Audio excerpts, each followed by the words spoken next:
Mga boss, ito yung nabidyohan ko nakaraan. Tropa natin nagbabike papasok sa trabaho. Ayan. Ilang taon ka kabayan na nung nakapag-Canada ka? 23 years old. Ano yung first time mo mag-abroad? Oh, first time. Grabe, ano, napakaswerte ni kabayan. 23 years old, first time, Canada agad.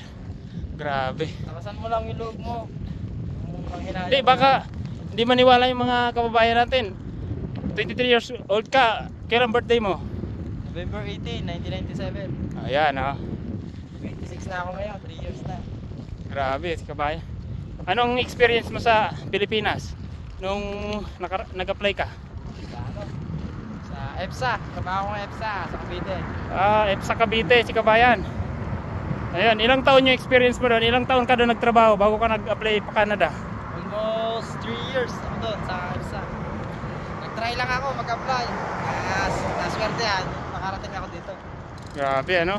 So, tiyaga lang talaga. Tapos, baka sakali, try lang.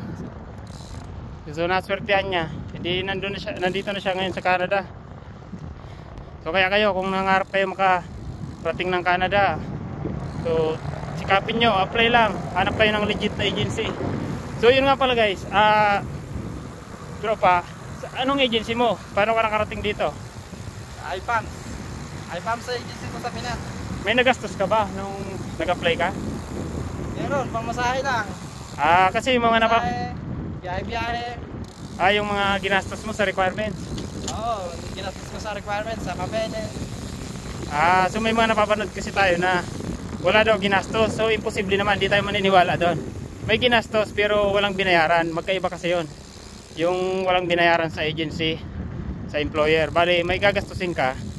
Yun yung para sa mga requirements na kailangan mo para makapag-apply. So yun lang mga kabayan. Salamat sa inyong panonood. God bless.